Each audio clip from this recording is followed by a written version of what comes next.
Ladies and gentlemen, welcome to week 14, 1 week until the playoffs start. Here we are in our episode number 16. I am alive in two of my leagues. One league is dead. Pedro, how's your team doing? I am hanging on to the last playoff spot in the Sleeper League that we have. It is going to be very tight. This is a must-win week for me, but I think I have the team that will grind it out. I'm kind of proud of your team, man. You just started playing and you put in some players. You know, you had a squeaker win. You were up against someone who also had a low-scoring week, and you ended up getting like 79 points, and they got 77. I was watching and seeing how it turned out, and I was so happy you put in Devin Singletary because Jamar and I were talking about that player, that they just really like him, and they brought him in, and he's being favored so much, and he's taking chance of every opportunity he gets.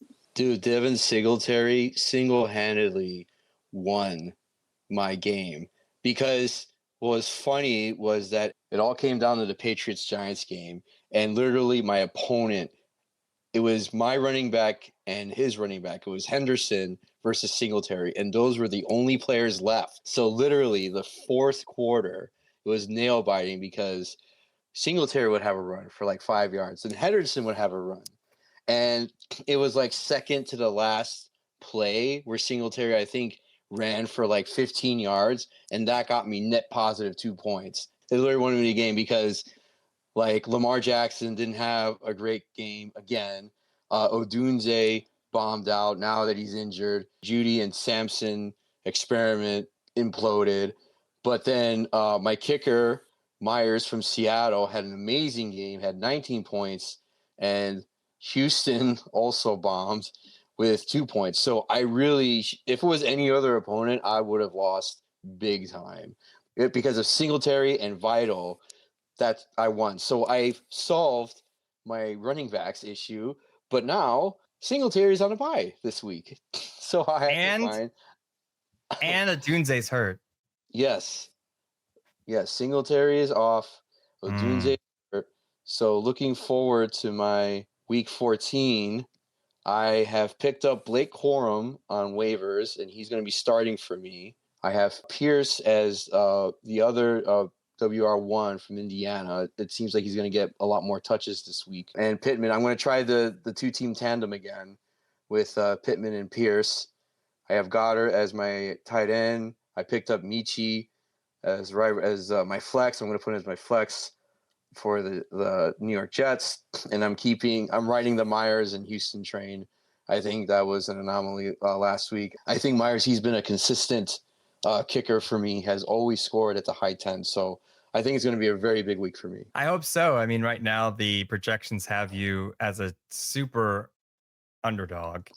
We have fire kill switch already having Mr. Prescott come in with 20 points. And my hope is that Lamar Jackson wakes up and finally plays football. He could have had a good game. There was a drop touchdown and a touchdown call back for him last week. And so there's some promise there. But yeah, I mean, the matchup against Green Bay isn't great. And it looks like Chicago's just decided to run the ball no matter what. And so I see your bench. It's a tough week. You're losing Kittle.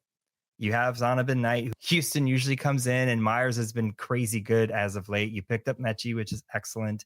Pittman's here. Pierce is here. You double dipped. I mean, explain that. Do you feel like it's going to be a throwing match for the Colts? I think so because, well, I saw that, the analysis was saying that Pierce was going to get a lot more touches, and it comes down to like, that's basically the best thing I got. This is what I'm able to get. Like Judy, I don't believe is going to have any more good games.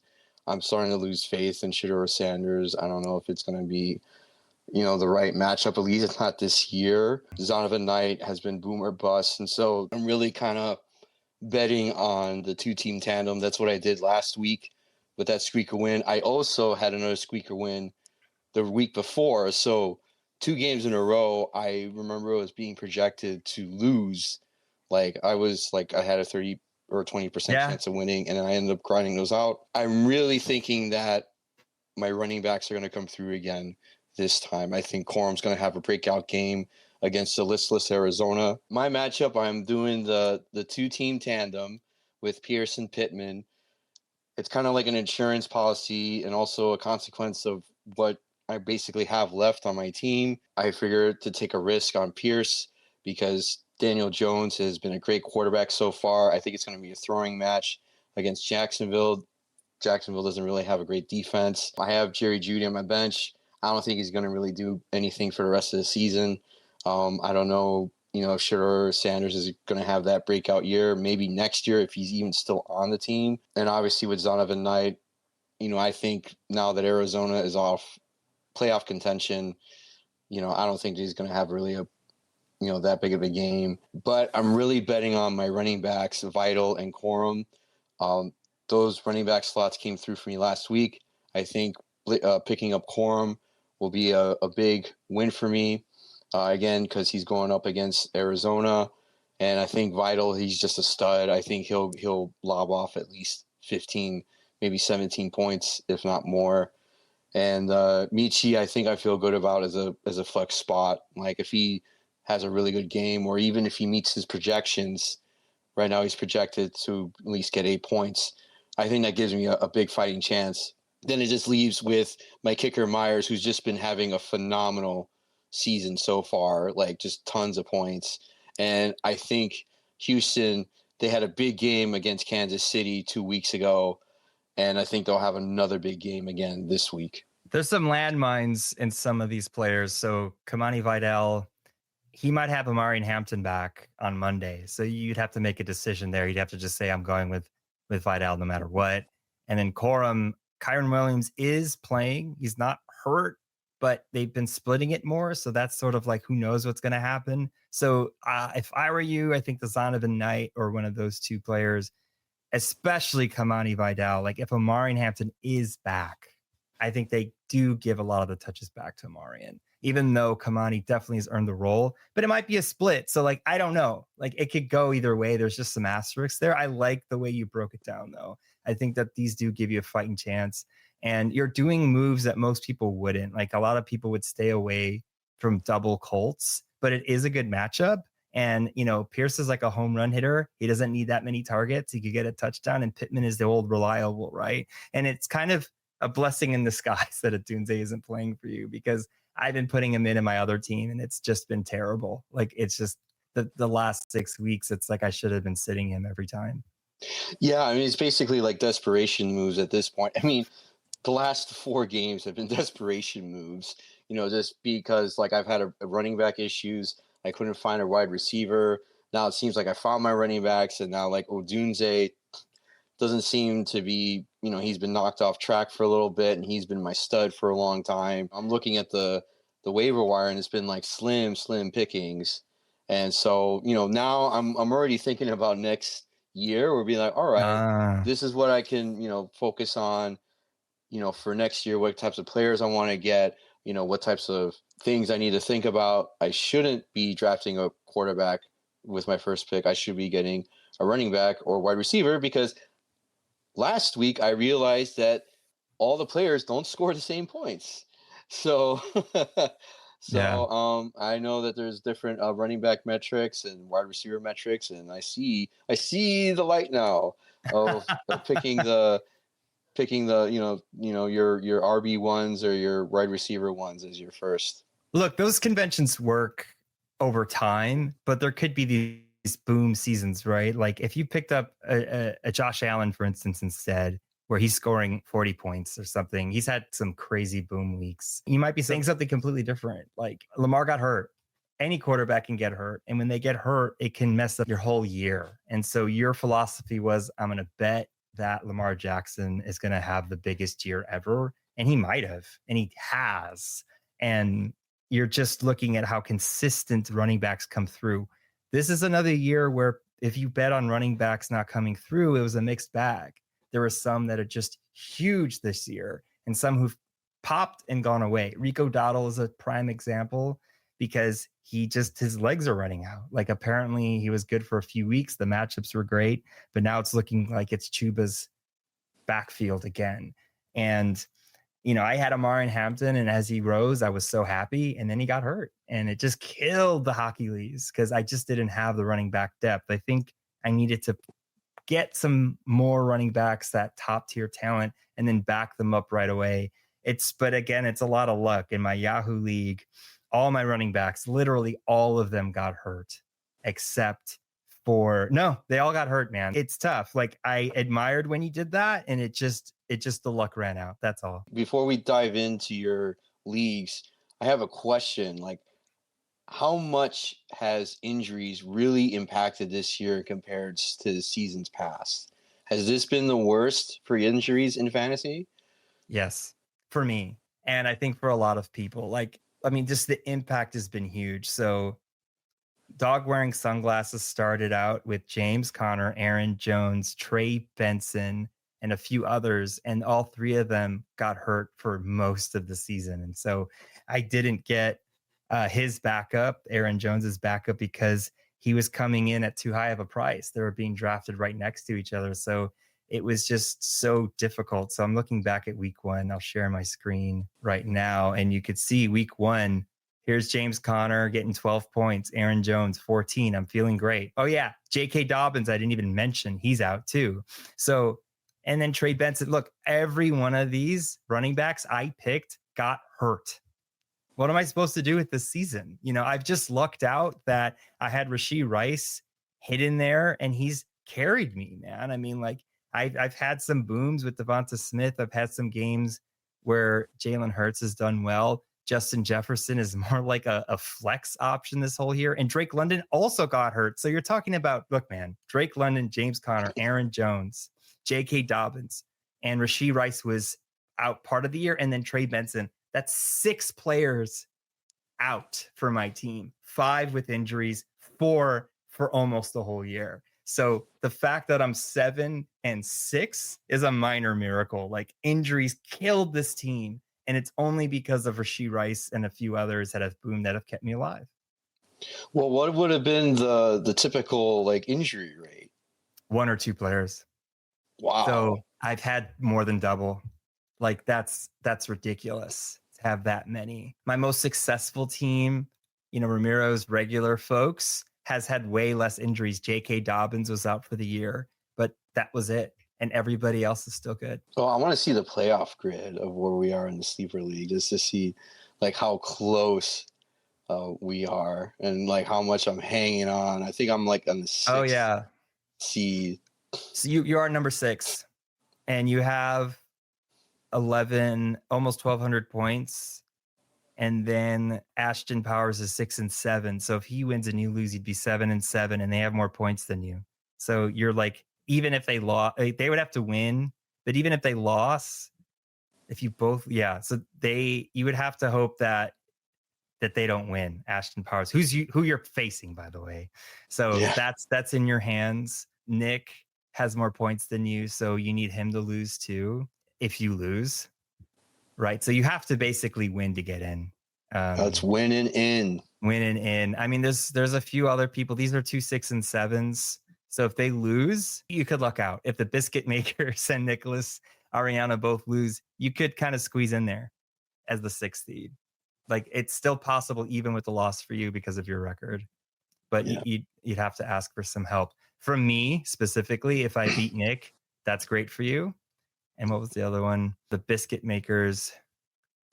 You'd need Team Big Dog to win. And right now, he's already started great with Aubrey, of all players, scoring 24 points. That's such an anomaly. What a ridiculous game that was. So, he's already looking good. So you have one person losing.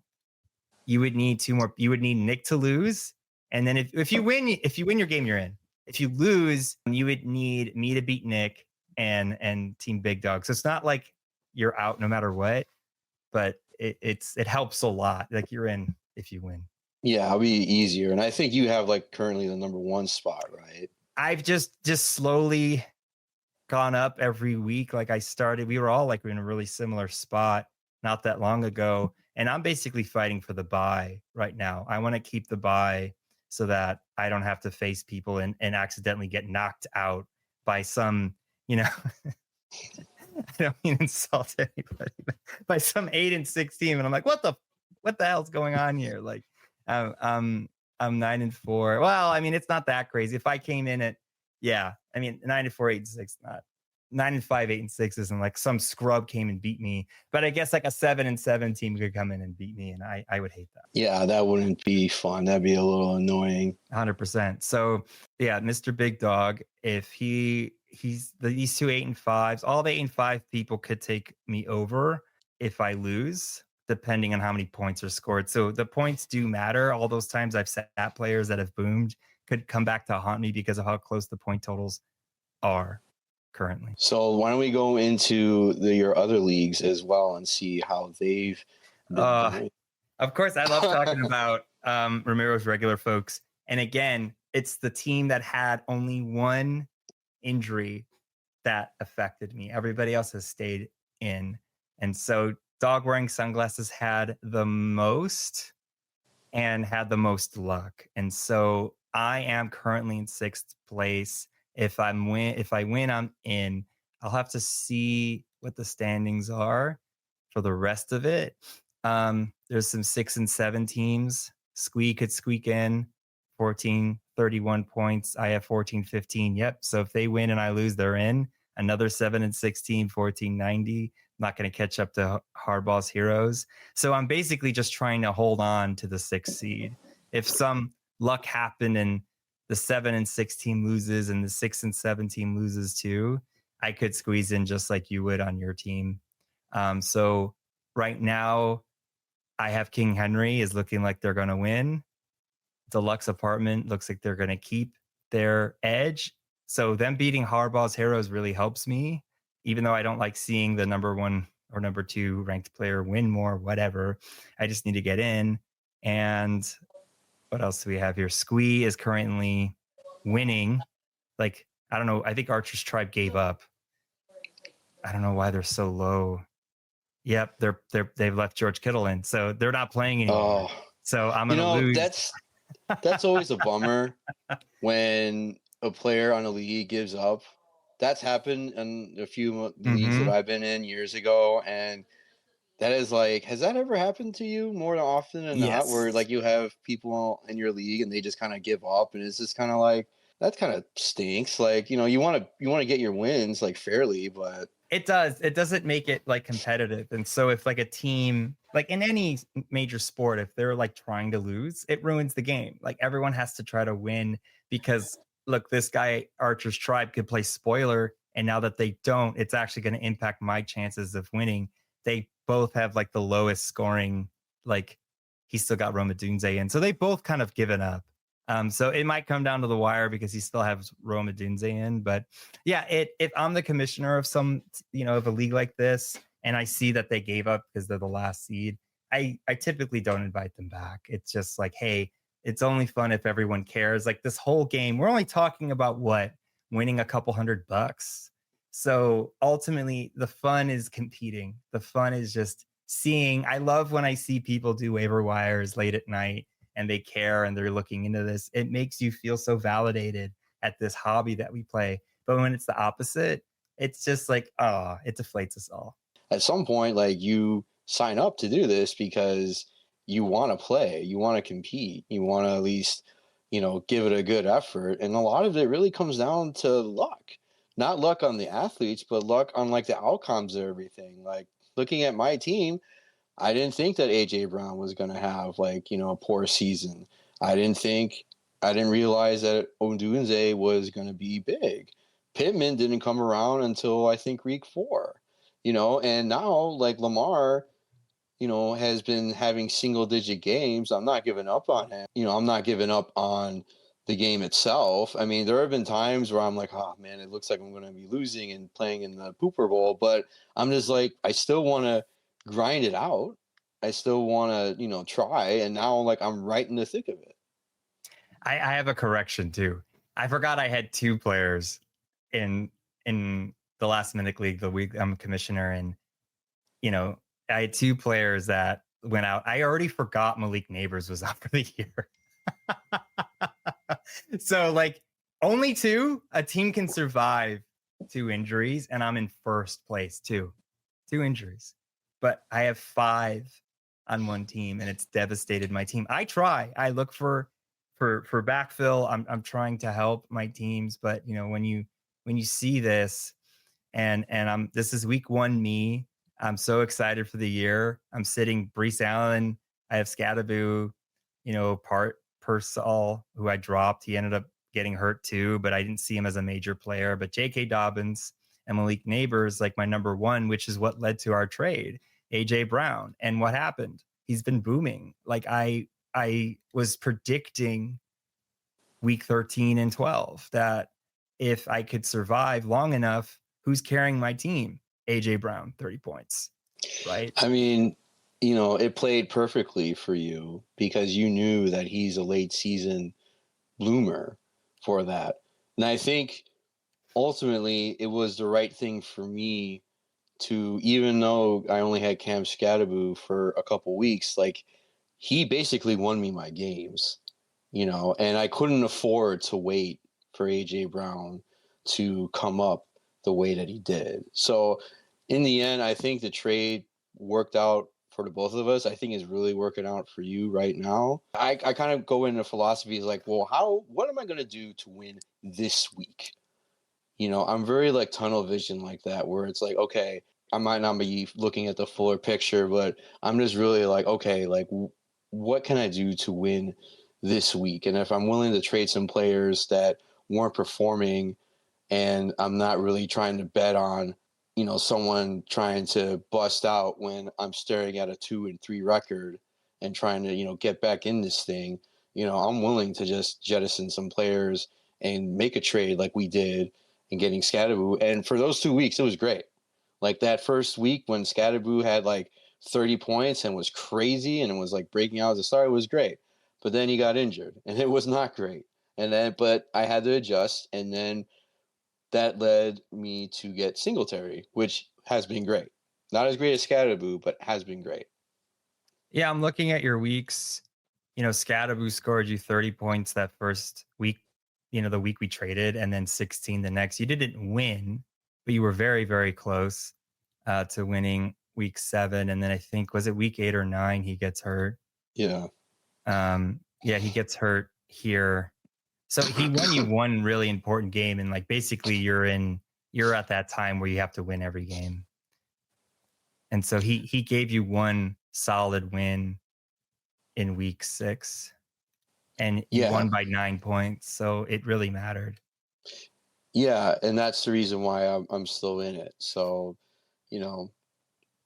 I think for next season it'll be interesting to see if I even like have a cushion, but I think I also seem to have thrived in chaos, and so I just kind of like making those macro decisions where it's just like, all right, well, who is in there? Like I basically was going through the waiver wire and just kind of getting all the information that I could, and just kind of being like, okay, I think Blake Corum might have a good game. I think also that Pierce might have a great game too, and I'm still following my philosophy, at least this week, put Pittman in, because I think he's due for a big week. Remember that? We talked about that last time. Put Pittman in. Put Pippen in. So yeah, man, week 14, ups and downs. Like I'm not worried about last minute league, except that winning would just help me get that bye. I have to win, and I'm up against a tough team in my Yahoo league. I could get in if other things break my way, and so man, oh man, like let's go through my matchup really quick in Yahoo. So like I'll show you, who I'm up against. Someone with Josh Allen, DK Metcalf, Jackson Smith, and Jixba. Yikes. Oof. Kyron Williams, Travis, ETN, crap. Kyle Pitts, Saquon Barkley is his flex, and Brandon Aubrey, who already has 19 points. And the Rams, I'm just lucky that Jake Bates matched it with 14, right? The same game. 5 different points. So I need everybody to boom. I need every single player for me to boom. And I need like 1 or 2 busts like Jackson Smith and Jigba did, I think last week. Yeah, 3 points. I need that to happen again. Minnesota shut down the Seahawks for a lot of it, but they just had no offense, which was sad to watch. So Atlanta has been a toss-up. I don't think they're going to stop Mr. Jackson Smith and Jigba, but DK Metcalf, has been up and down. So maybe that doesn't happen. Josh Allen. Oh man. There's the Bengals. That's not helpful. And they can run on the Bengals too. Travis Etienne. Let's see. Indiana, it's not the best matchup, but not like crazy bad. So, Kyron, maybe Blake Corum steals a lot of points from him. That's like, so I don't look like the likely winner here. And then we have Saquon Barkley against the Chargers. He's kind of been a bust, less than 10 fantasy points for 3 weeks. Will he come back with a vengeance? I'm not sure. Then I have Devonta Smith. I have to hope that Jalen Hurts learns how to throw the football again. And then how about them Bears? We haven't even talked about that game, the game that changed everything last Friday. Yeah, they are a good team now, and it's great. It's weird. I think, I do have Caleb Williams on my bench, and for fantasy, he's been kind of mid, but he is grinding out those wins for that team, and it's been great, and things are firing on all cylinders, and it's great to be a Bears fan now. It is wonderful now that we're first in the NFC.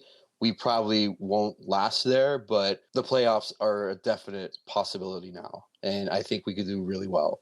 I think we could do really deep. Not sure if we'll be able to go all the way because I think the LA Rams are a more complete team, but this could be start of a really great run for the next 4 or 5 years. Yeah, I mean, at least we have a good team and we have the coach and the players and the core is there. I mean, having a good O-line changes everything. And all of a sudden, 2 running backs, one a 7th round draft pick and another DeAndre Swift, who's been a bit of a journeyman running back. He was in the Eagles' house and then in Lions territory. And he was just like pretty good, but no one was ever like, he's a Saquon Barkley or he's able to do, something special like a Jahmyr Gibbs. But that O-line, this offensive plan has put him in the right spot where it's looking a whole lot like the Lions did for the last 3 years. It's a Sonic and Knuckles situation.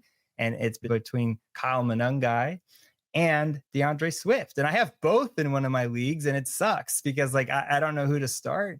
But for my Bears, I'm super happy. I'm super happy about what's happening. It's a tough matchup against running backs, but so were the Eagles, and they thrashed them.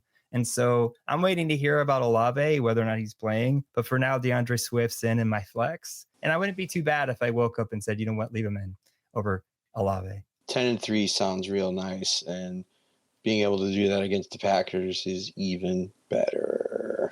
All right, ladies and gentlemen, it is time for my favorite segment, Coulda, Woulda, Shoulda. Pedro, you ready? Yes, I am. All right, starting up first, Coulda. I coulda put in DeAndre Swift, but instead I put in RJ Harvey, and I was lucky they went into overtime because RJ Harvey scored 19 points and DeAndre Swift scored 20.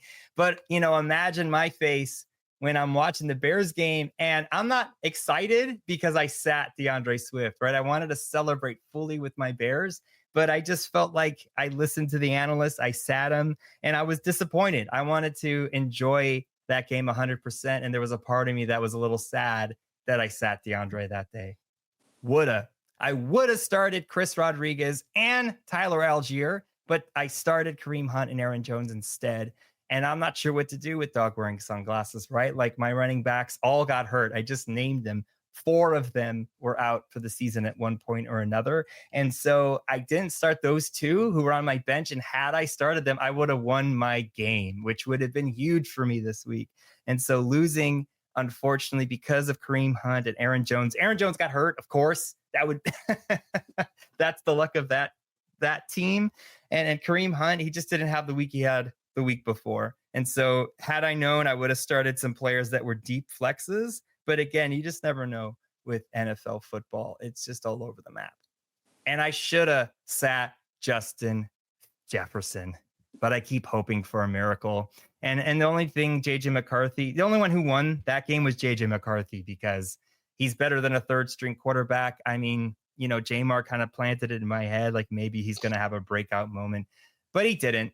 He did not. So Justin Jefferson has been a complete bust this year. And I'm still waiting for another touchdown from him. And I'll probably keep waiting until the end of the year. Oh, man, that's brutal. And talk about a fall off with J.J. McCarthy. Like, So at the beginning of the season, they seem to be like the next franchise quarterback for the Vikings, and now like he just totally fell off a cliff. He did. Getting hurt, also went into that. I mean, he has this game he's playing, versus the Commanders. It could be a redeem game. I mean, they're not a great defense. They don't have much to play for other than to show that they still got something. If Jaden Daniels plays, he's going to want to show everybody I'm still Mr. Number One, rookie. I'm better than Caleb Williams. He may have the pride to play for, but honestly, the Vikings have a lot more to play for, having gone from 14-3 to 4-9. It's terrible for them. My coulda is a real easy one, but it's really going through 2020 vision, is that I could have put in Caleb Williams instead of Lamar Jackson, because Lamar is still playing hurt. He's still having hamstring issues. That's probably why he's been not having great games. And even though Caleb Williams has not been scoring as much, he was consistent, and he scored 3 more points than Lamar, and I could have used that breathing room. And so I think that's where I could have used that risk instead. What I would have done this week is I think I would have used the waiver wire even more, just looking for more players, getting some more info, just figuring out what I can get, because the rest of my lineup did not do well except for certain spots. And my bench wasn't doing me any favors either. So it's one of those things where if I would have spent maybe 2 more hours just poring over data, just seeing how matchups works, I could have used the waiver wire a little bit more effectively to try to get some more players in. Because what I should have not done was to put in 2 Cleveland Browns players on the same team. Jerry Jeudy and Sampson did not do well at all. Jerry Jeudy only had 4.10 points. Sampson even less so. It didn't do well. It's one of those chaotic risks that I took, thinking that Shedeur Sanders, I wish he would have been like the breakout stud that I really wanted him to be, but it doesn't seem to be that way. Probably not this season. I think I should have thought that more effectively, but I also didn't have a lot of options with that. I had Hollins from New England. He only had 3 points, almost 4 points. Naylor had a big fat 0 on my bench. Goddard, which I could have probably put in my flex, didn't do well either. But maybe this is the shoulda that hopefully I don't have to say again next week, now that I have 2 Colts players on my team now. But it was one of those like pie in the sky things, like, wow, I would look really smart if Sampson and Jeudy would have done really well, and that means that Shedeur Sanders would have done really well, and that's what I was betting on, and I shouldn't have done that. You'll get better at that, like understanding what's out there and putting people in, and understanding what happens when you put 2 players on the same team in your lineup. It's a boom or bust situation. Like, you're really betting on that team doing great. And so I had the similar situation with my team on Yahoo. I have 3 Eagles players. So if Eagles have a bad game, I'm going to lose. And it didn't start out that way, but I've had to play up to my only strength is that if Jalen Hurts has a great game, I'm going to win. I'm going to score like 140 points. And so, like you, if you're going for broke and you're going for upside, playing the matchups, playing 2 players, it could help, but it could also hurt real bad. And that happened to you with the Cleveland Browns. Again, that plays into the win now mentality that I've had since week 10, where I just kept scrambling, and, having Jerry Jeudy and Sampson on my team seemed to be the best option, but because all my other options weren't working. And so it was just a true squeaker. It really came down to my kicker. It really came down to Myers having a phenomenal game. And then this whack-a-mole of like figuring out my running backs. Now I got to figure out my wide receivers. Yep. Yeah. As one part gets better, the other can weaken too. Dun, dun, dun, dun, dun. Bum, bum, bum, bum, bum, Dun, dun, dun, dun, bum, bum, bum, bum. dun, dun, dun. Bum, bum, bum, bum, Bum, bum. Here we are. Bum. Week 14. Bum, bum. Uh, it kind of it needs its own treatment. SNL did something with the NBA where it was like basketball, it's time to play. I'm gonna dunk on you now. I don't know if you've heard it yet, but it kind No. of needs that treatment. Some Yeah. fake lyrics and a lot of energy, like our sketch comedy days. So anyway, speaking of Chicago and sketch comedy, the Chicago Bears are up against the Green Bay Packers. Oof. Huge rivalry, huge stakes, a lot to talk about. We have Caleb Williams, who is being good, not great, and a running game that has emerged fully. It fully bloomed last week against against Philadelphia. And so, Pedro, like, what are you looking for in this game? Like, to me, it seems like who's more for real, the Green Bay Packers defense or the Bears offense? Green Bay historically has not been a great defensive team, especially in stressful situations. I also feel like, believe it or not, I think the Chicago offense will show up this game. I think Caleb Williams will have a breakout game. I think this is where Ben Johnson is going to be his most effective and being able to carve up the Green Bay defense, because we've actually have done pretty well with all of our opponents, and Green Bay kind of plays similar to Detroit. So I'm betting my money, my fake money, $100 of fake money, that I think the Bears will pull it out, even though I see that, the betting lines are going like, I think 7.5 towards Green Bay. I see the stats are like everyone's betting towards Green Bay. I think Green Bay is a popular pick. I know they've been a perennial Super Bowl contender this year, especially starting in the preseason. But the way that the Bears have been playing, my prediction is that it's going to be another nail biter. I think the Bears will probably win by 3. I'm excited for this game. You see that it opened in the Packers' favor by 7 points. Packers are at home, and the total went down, I think, because of Roman Dunze getting hurt. But Luther Burden is probably going to emerge from this game. I've debated on whether or not he'd be a good waiver wire pickup, but there's a lot of risk there. But it could be a huge game for him, a huge game for the duo now of DeAndre Swift and Kyle Monangai. I would totally bet this top line, the spread, the total going over, and the money line.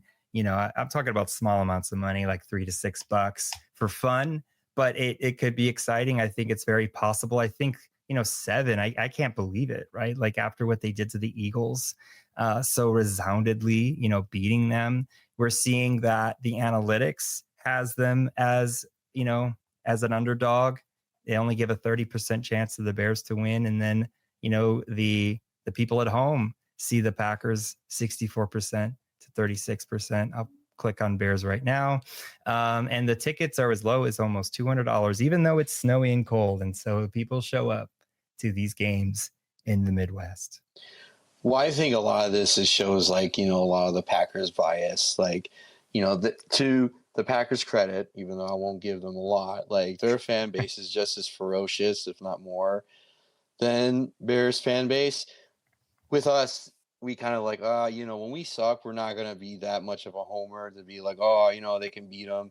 But it's just so good that the Bears-Packers games matter again after a dearth of games that don't matter. And so there are gonna be a lot of people saying and wanting the Packers to win, but this time around is just the way that the Bears have been playing, grinding out wins, beating people that they're not supposed to be beating in just incredible ways, making the plays that they need. It's just basic textbook football execution, and I think the Bears can do it, and they have been doing it. So, I'm sticking to my prediction. Yeah, I mean, obviously we might have some excitement and bias on our end, but I'm surprised that it's a 7-point spread. I mean, Micah Parsons may come up, but I think time and time again, the Bears have surprised their opponents. And I see another surprise here too. Yes. The second match I'm going to preview is the Indianapolis Colts versus the Jacksonville Jaguars, 2-8-4 teams. Such a surprise, right? The Colts have really shown up with Daniel Jones and their running back, whose name I keep forgetting, and Jacksonville Jaguars with Mr. Haircut himself and Travis Etienne.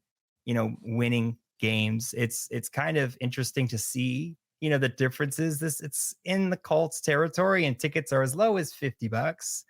The the matchup predictor has the Colts slightly ahead in their analytics model, and the fans actually have picked the Colts winning. So there's definitely, it's very, very close to the fans and to the analytics.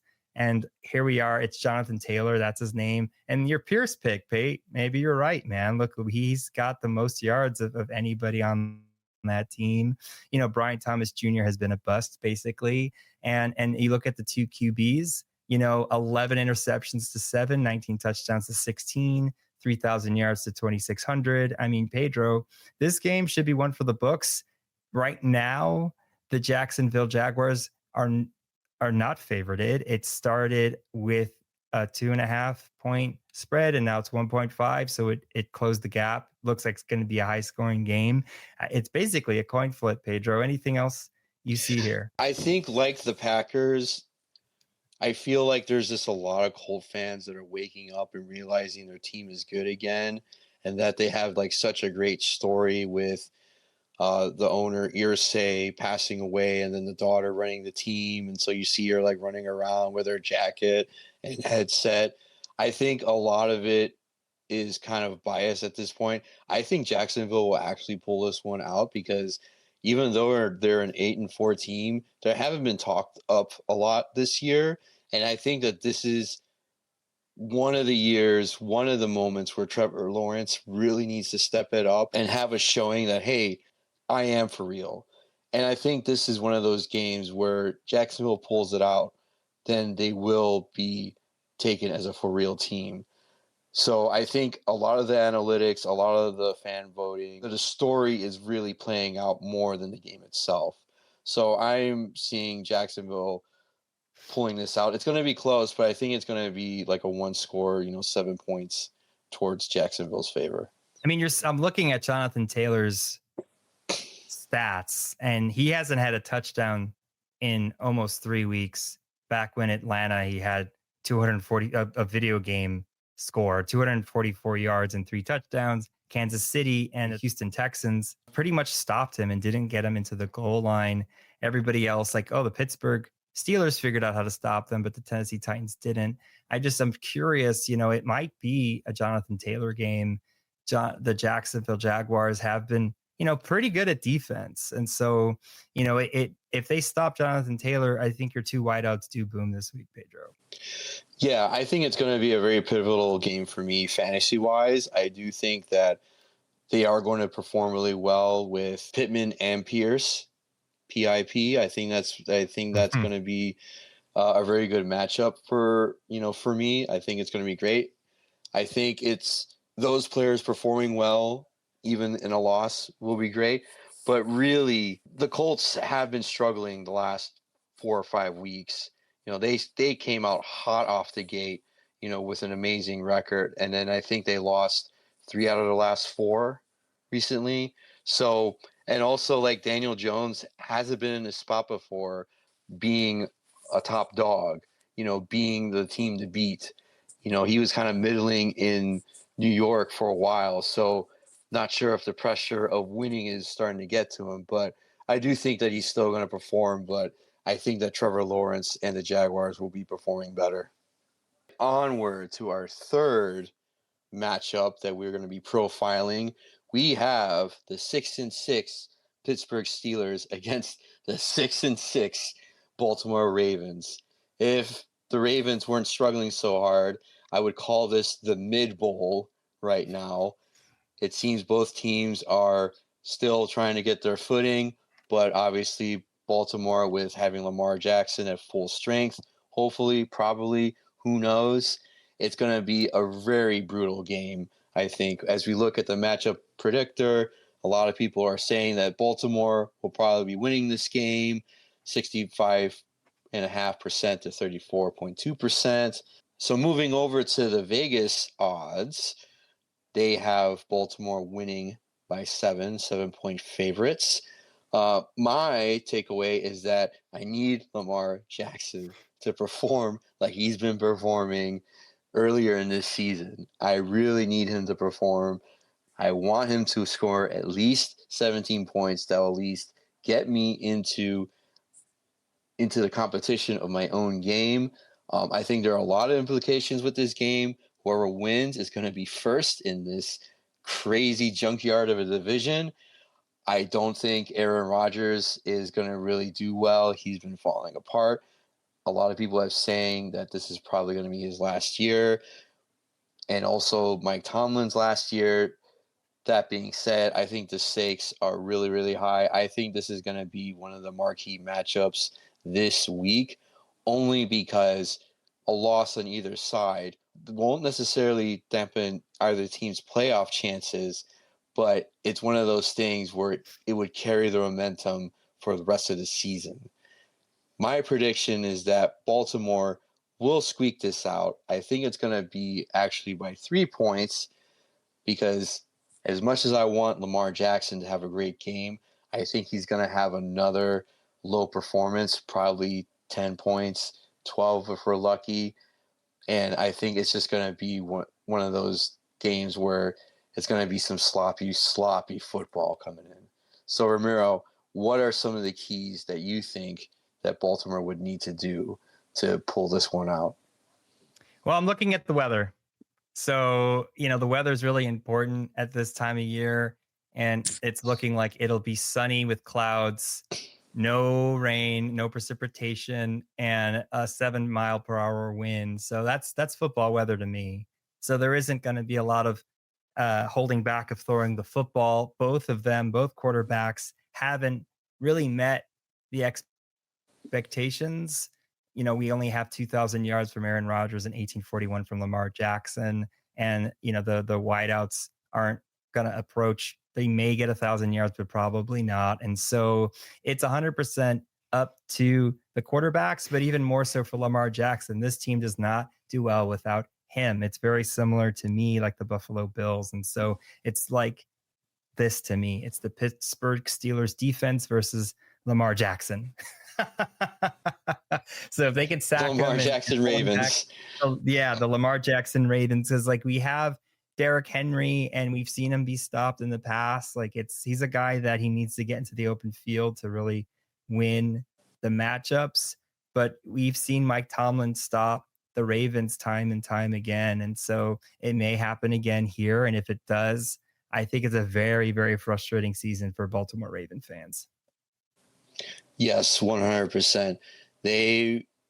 It's being feared that the window of winning a championship might be starting to close, and Lamar being injured didn't do them any favors.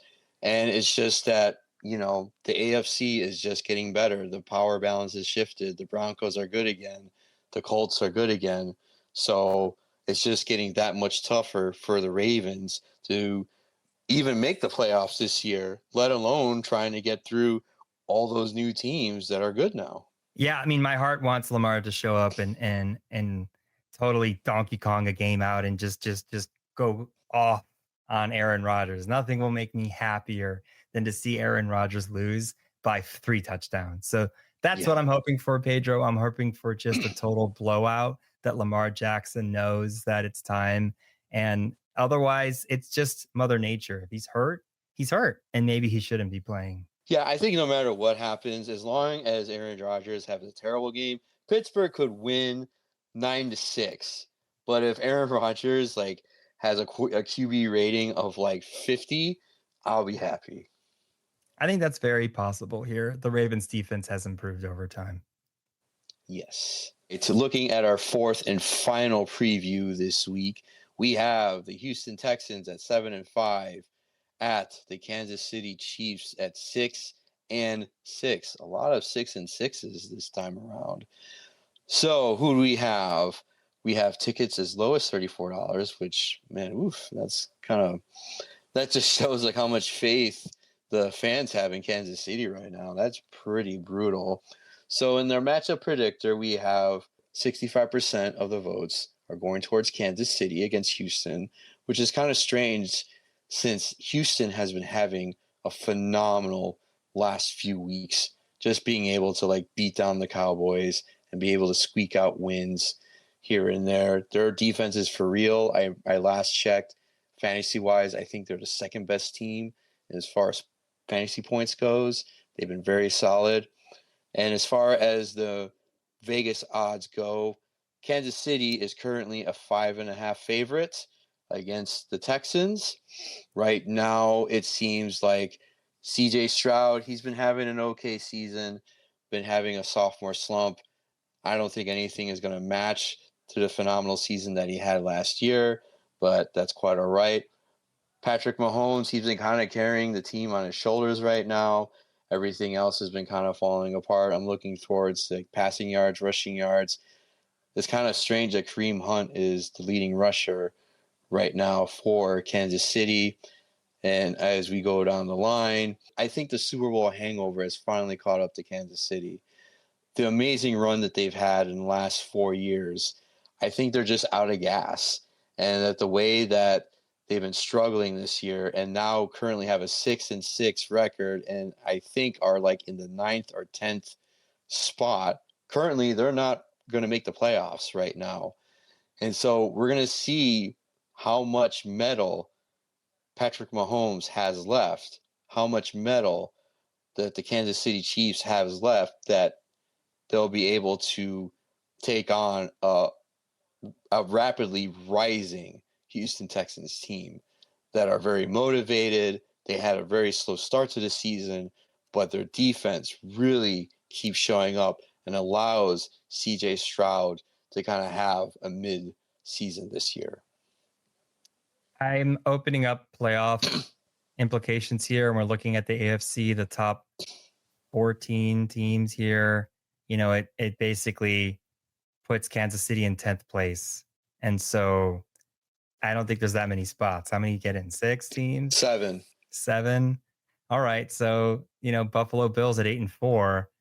This game matters a whole heck of a lot, right? If the Houston Texans win and Buffalo loses, they're in and Buffalo's out. And to me, Kansas City Chiefs, it's looking really bleak to get in. They need a lot of help. They need so much help. So, it comes down to, we have the Steelers here, and Baltimore Ravens, they win the tiebreaker over Pittsburgh. Yeah, I mean, look, they're the division leader right now, so they're in that top 4 at 6-6. Football's not fair sometimes, and so yeah, like to me, I'm looking at 2 teams, in this matchup that they may not make the playoffs, and their only hope is that other teams just lose out. It will be so funny that, let's just say we're in a world where the Ravens really like turn it around and win out, that they might be able to have their best chance at winning a Super Bowl because Kansas City didn't make the playoffs this year.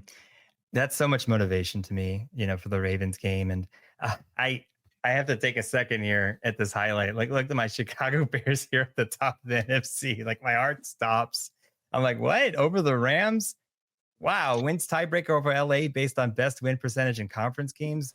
What? I don't know what planet I'm on. Like, we still have the Eagles, the Rams, the Bucks, the Seahawks, the Packers, the Niners, and then the Detroit Lions at 8-5 in 8th place, outside looking in. And so the NFC is more competitive in terms of like the numbers here.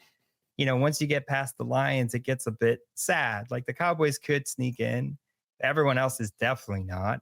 And so it's like it drops off fast, right? And so, it's going to be an interesting game. I think the Texans win, man. I just don't. That defense is really, really good.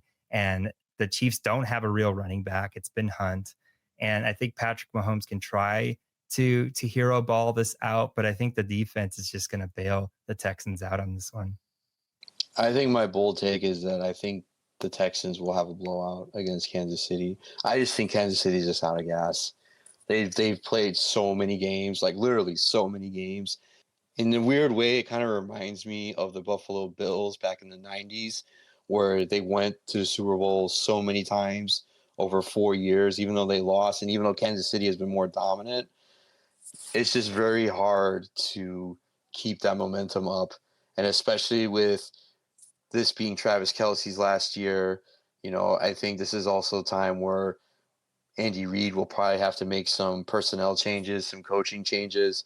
It's one of those things where maybe this ultimately would be good for Kansas City because they'll probably need to shake some stuff up after this season. Yeah, it's going to be a cold game. Maybe some snow coming up. That'll go away by the time it comes. So it'll be cold. So, that's an advantage for the Kansas City Chiefs. But yeah, I think you're painting a picture that this is an end of an era. I mean, without Travis Kelce, like it's been such a go-to person for Patrick Mahomes. I think they'd have to make a great acquisition to replace that. But maybe you can't. You can't replace that chemistry and that role. And they've been lucky that Rashee Rice came back. I think him not playing those first 3 games has totally impacted their season. If they had him from the beginning, I don't think they're 6-6. I think they could be 8-4 with Rashee Rice there. So, behavior matters. Be good out there, kids. Don't spit on people. Don't get into car accidents. Don't race people, and you'll play all your football games. Yeah, you don't mess with your bag, as the kids would say now. Please share, like, subscribe, tell people that this podcast is pretty cool, that we're reviewing football on our terms. 2 brothers out here having fun in Los Angeles and loving how good our Bears are doing. Pedro, any last words and thoughts? Go Bears. Go Bears. Go Bears. I think Chicago Bears. It's great to be a Bears fan right now. I think we just have to hold on to this moment that we do have a good team again, that we don't have to talk about the new stupid stadium that they want to build in Arlington Heights. I think it's a bad idea, but I get why they're doing it. But at the end of the day, we will win this week. We will beat the Packers. It's not that long ago that when the Bears were 4-8 and they beat the Packers, that I acted like we won the Super Bowl. And win or lose tomorrow, the Bears will still be a leader in this conference, and they'll have times to make it up. But I have a lot of faith going in. I'm not scared this time. I was very scared against the Eagles. I thought it was going to reveal a team that, it was smoke and mirrors. But, Ben Johnson could be called a magician, but this team's for real. For real. All right, everybody. See you next week. Good luck. Hope you make the playoffs, and purse.